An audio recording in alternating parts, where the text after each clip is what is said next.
പോയ ടൈം പോയി. +1 ഇനി ബാക്കിയുള്ള ഓരോ സെക്കൻഡും 100% മുതലെടുത്ത് ആർക്ക് വേണേലും, എത്ര മടിയനോ എപ്പോ എഴുന്നേക്കുന്നവനോ, ഞാൻ ചെയ്ത പോലെ കുറച്ച് ടൈമും കൊണ്ട് മാക്സിമം സിലബസ് തീർത്ത് ഫുൾ A+ മേടിക്കാം. ഇതേ ടെക്നിക്ക് ഞാൻ എന്റെ ഡിഗ്രിയിലും CUT-യിലും ഉപയോഗിച്ച് നിങ്ങൾക്ക് കാണാം.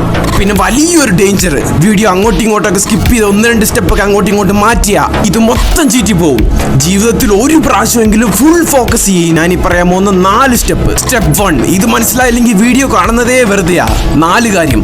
14-ാം തീയതി കെമിസ്ട്രി മാത്രം നിങ്ങൾ പഠിക്കാൻ പാടുള്ളൂ, 19-ന് ബയോളജി, 21-ന് ഫിസിക്സ്, 24-ന് മാത്സ് മാത്രമേ പഠിക്കാൻ പാടുള്ളൂ. അതെന്നാ ഈ ദിവസങ്ങളെല്ലാം ശ്രദ്ധിച്ചോ, പരീക്ഷയുടെ തലേന്നാണ്. പക്ഷെ ചെറിയൊരു പ്രശ്നമുണ്ട്. എക്സാമ്പിള്, നിങ്ങൾ കെമിസ്ട്രി 2-3 പാഠം മാത്രം തീർക്കാൻ ബാക്കിയുള്ളെന്ന് ഓർക്കുക. അപ്പൊ അതുകൊണ്ട് മാത്രം 14-ാം തീയതി മൊത്തം ഇരുന്ന ഒന്നും നടക്കത്തില്ല. അപ്പൊ എന്ത് ചെയ്യും? ശ്രദ്ധിക്ക്.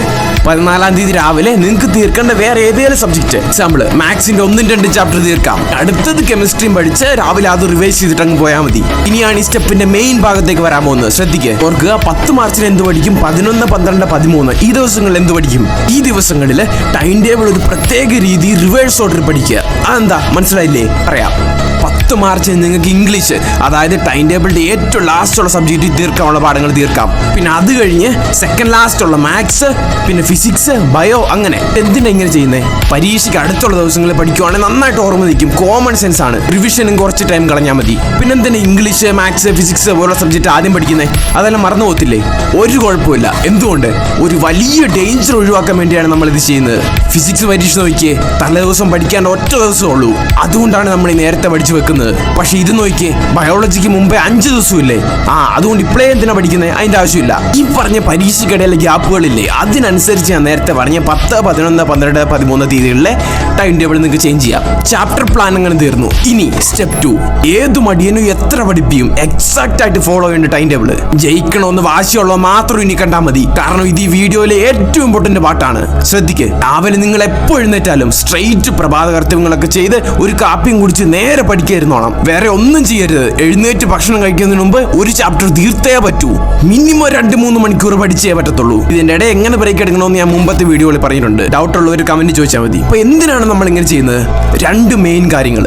1, ബ്രെയിൻ ഏറ്റവും ഫ്രഷ് ആയിരിക്കും, ഡിസ്ട്രാക്ഷൻ ആയി പോകാനുള്ള ചാൻസ് വളരെ കുറവാണ്. ഇങ്ങനെ ഡേ സ്റ്റാർട്ട് ചെയ്താൽ കിട്ടുന്ന സൈക്കോളജിക്കൽ ബൂസ്റ്റിന്റെ കൂടെ കിട്ടുന്ന മൊമെന്റം അത്ഭുതം പോലെ വർക്ക് ചെയ്യും. ബാക്കി ദിവസം മൊത്തം നിങ്ങൾ ഭയങ്കര പ്രൊഡക്റ്റീവ് ആവും. ട്രൈ ചെയ്ത് നോക്കാം, എന്നാലും മനസ്സിലാവും. 99% ആൾക്കാരും കാണിക്കുന്ന ഏറ്റവും വലിയ മണ്ടത്തരം പറയാം. ഇങ്ങനെ പഠിക്കുന്ന സമയത്ത് കാർബ് കൂടുതൽ കഴിക്കരുത്. ഉറക്കവും ബ്രെയിൻ ഫോഗും വന്ന് ഒന്നും നിങ്ങൾക്ക് പഠിക്കാൻ പറ്റത്തില്ല. 2, വയറ് കുത്തി നിറച്ച് ഒരിക്കലും കഴിക്കരുത്. കോമൺ സെൻസ് ആണ്, ചിന്തിച്ചു നോക്ക്. ഇനി ഒരിക്കലും കഴിച്ചു കഴിഞ്ഞ് ഉറക്കം വരത്തില്ല ഇത് ചെയ്താൽ തന്നെ. ഇനി ആ ദിവസത്തിൽ ബാക്കി എന്തൊക്കെയാണ് ചെയ്യേണ്ടതെന്ന് ഞാൻ മുമ്പത്തെ വീഡിയോയിൽ വിശദമായിട്ട് പറയുന്നുണ്ട്. വേണ്ടവർക്ക് ഇതൊന്ന് വായിച്ചു നോക്കാം. ഏറ്റവും ഇമ്പോർട്ടന്റ് ഒരു കാര്യം പറയാൻ മറന്നുപോയി. അതൊരു ബോണസ് ടിപ്പായിട്ട് ഇപ്പൊ പറഞ്ഞുതരാം. 1, ഒരു ദിവസം എത്ര ചാപ്റ്റർ പഠിക്കണം, ഏതൊക്കെ ചാപ്റ്റർ പഠിക്കണമെന്ന് തീരുമാനിക്കാൻ ഏറ്റവും എഫക്റ്റീവ് ആയിട്ടുള്ള ഒരു വഴിയുണ്ട്. ചിന്തിക്ക്. നിങ്ങൾ ഒരു ദിവസം മൊത്തം എടുത്ത് 8 മാർക്ക് വെയിറ്റേജ് ഉള്ള ഒരു ചാപ്റ്റർ പഠിച്ചു. ഇതാണ് ഏറ്റവും വെയിറ്റേജ് ഉള്ള ചാപ്റ്റർ എന്ന് പറയും. പക്ഷെ ഇത് ഏറ്റവും വലിയ മണ്ടത്തരമാണ്. മാർക്സ് അല്ല നിങ്ങൾ നോക്കണ്ടേ, മാർക്സ് പെർ അവർ റേഷ്യോ ആണ് നിങ്ങൾ നോക്കണ്ടേ. അതെന്നാ, ഇതേ ദിവസത്തിൽ ചെറിയ 3 ചാപ്റ്റർ പഠിച്ച് 10 മാർക്കിനുള്ള വെയിറ്റേജ് കിട്ടുമെങ്കിൽ ഏതാ നല്ലത്? ചിന്തിച്ചു നോക്ക്. സ്റ്റെപ്പ് 3, തെറ്റായ സ്റ്റഡി മെറ്റീരിയൽസ് തെറ്റായ സമയത്ത് പഠിച്ചാൽ നിങ്ങൾ എത്ര വലിയ പഠിപ്പിയാണെങ്കിലും A+ കിട്ടത്തില്ല. ഈ കാര്യം മനസ്സിലായില്ലെങ്കിൽ ഏറ്റവും വലിയ പണി കിട്ടും. കഷ്ടപ്പെടുന്ന എല്ലാം വെറുതെ ആവും. ശ്രദ്ധിക്കുക. 1 ഷോട്ട് ക്ലാസ്സുകൾ കാണേണ്ട ആവശ്യമില്ല എല്ലാവർക്കും. നിങ്ങൾക്ക് ഏതുണ്ടെങ്കിലും ഈ യൂട്യൂബ് ക്ലാസ്സുകളുടെ പെയ്ഡ് വെർഷനോ ഓഫ്ലൈൻ ട്യൂഷനോ ഏതാണേലും നിങ്ങൾക്ക് മാരത്തോൺ ക്ലാസ്സുകളില്ലേ, പരീക്ഷയ്ക്ക് ജസ്റ്റ് മുമ്പ് 5 ചാപ്റ്റർ 10 ചാപ്റ്റർ ഒക്കെ വെച്ച് പഠിപ്പിക്കുന്നത്, അത് കാണുന്നതാണ് ഏറ്റവും ഇമ്പോർട്ടന്റ്. കാരണം ഏറ്റവും ബെസ്റ്റ് റിവിഷൻ ആണത്. ഈ എക്സ്ട്രാ ക്ലാസ്സുകളൊന്നും ഇല്ലാത്തവരില്ലേ, അവര് യൂട്യൂബിലിടുന്ന ഈ 1 ഷോട്ട് ക്ലാസ്സുകൾ 2-3 മണിക്കൂറുള്ള ഓരോ ചാപ്റ്റർ ആയിട്ട് എടുക്കുന്നത്, അത് കാണുക. ഈ ലാംഗ്വേജ് വിഷയങ്ങളിൽ എപ്പോഴും നല്ലത് ലേബർ ഇന്ത്യ എക്സാമിനർ പോലുള്ള ഗൈഡുകൾ നോക്കി ഇതേ സാധനങ്ങൾ മാത്രം പഠിക്കുന്നതാണ് ഓരോ ചാപ്റ്ററിന്റെയും. പിന്നെ ഏറ്റവും ഇമ്പോർട്ടന്റ് ബോണസ് ടിപ്പ്, പരീക്ഷയ്ക്ക് പോകുന്നതിന്റെ അന്ന് രാവിലെ ഇപ്പൊ വരെ പഠിച്ചത് എല്ലാം നോക്കിയിട്ടേ പോകാവുള്ളൂ.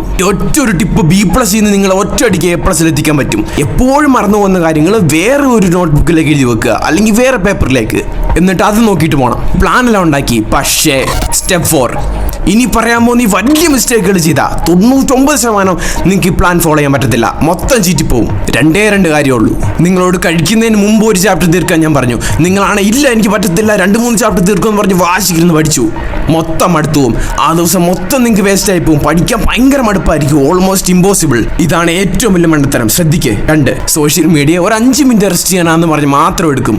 പക്ഷെ എന്നേലും 5 മിനിറ്റ് നിർത്തിയിട്ടുണ്ടോ? അങ്ങനെ നിർത്തിയാൽ തന്നെ നിങ്ങൾക്ക് അത് കഴിഞ്ഞ് പഠിക്കാനുള്ള മൂഡും കാണത്തില്ല. കാരണം കോമൺ സെൻസ് ഈ സ്ക്രോളിങ് പഠിത്തത്തെക്കാട്ടും നല്ല രസമാണ്. അതുകൊണ്ട് തന്നെ ദൈവത്തെ ഓർത്ത് പെറ്റ തന്തയ്ക്കും തള്ളയ്ക്കും എന്തേലും ചെയ്ത് കൊടുക്കണം. അതിന് വേണ്ടിയും പിന്നെ സ്വന്തമായിട്ട് ഇങ്ങനെ ടോർച്ചർ ചെയ്തിരിക്കാൻ വേണ്ടിയും എല്ലാം അൺഇൻസ്റ്റാൾ ചെയ്യുക.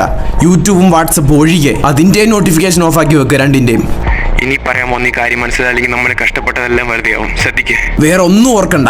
പരീക്ഷ എഴുതി കഴിഞ്ഞ് അയ്യോ അന്ന് കുറച്ചും കൂടെ പഠിക്കാറുന്നില്ലേ എന്ന് കുറച്ചുപോലും റിഗ്രറ്റ് സ്വന്തം വരാത്ത പോലെ. വേറെ ആർക്കും വേണ്ടിയല്ല, സ്വന്തമായിട്ട് അതിനുവേണ്ടി പട്ടി പഠിക്കുന്ന പോലെ പഠിക്കുക. വേറെ ഒന്നും നോക്കണ്ട, ചിന്തിക്കണ്ട. നമ്മുടെ സൈഡിൽ നിന്ന് മാക്സിമം എഫേർട്ട് പ്ലസ് റിവിഷൻ മാത്രം മതി. Best of luck. Last main കാര്യം, ഇതെല്ലാം കൂടി ഈ എക്സ്പീരിയൻസ് ഇല്ലാത്ത നിങ്ങൾ ചെയ്യാൻ നോക്കിയാൽ ഫുള്ള് ചീറ്റി പോകും. ഫുൾ A+ കിട്ടുന്നതിന് തടയുന്ന A to Z പ്രശ്നങ്ങൾക്ക് സൊല്യൂഷൻ തന്ന് ഡെയിലി എന്തൊക്കെ ചെയ്യണമെന്ന് ഫുൾ ഇൻസ്ട്രക്ഷൻ പറഞ്ഞു തന്ന് രാവിലെ നിങ്ങളെ വിളിച്ചെഴുന്നേപ്പിച്ച് സ്റ്റഡീസിലെ doubt solving, accountability coach, direct calls ഇതെല്ലാം തന്ന് ഞാൻ ചെയ്ത ടിപ്സും ട്രിക്സും എല്ലാം പറഞ്ഞുതരാം. ഈ നമ്പർ വാട്സപ്പ് ചെയ്യേ. ചാനൽ വീഡിയോസ് എല്ലാം കണ്ട് വിശ്വാസമായിട്ട് മതി. നിങ്ങൾ +1 സ്റ്റുഡന്റ് ആണെങ്കിൽ ഇപ്പോൾ ഇതെല്ലാം വലിയ ഡിസ്കൗണ്ട് കിട്ടും. പെട്ടെന്ന് മെസ്സേജ് അയക്കുക.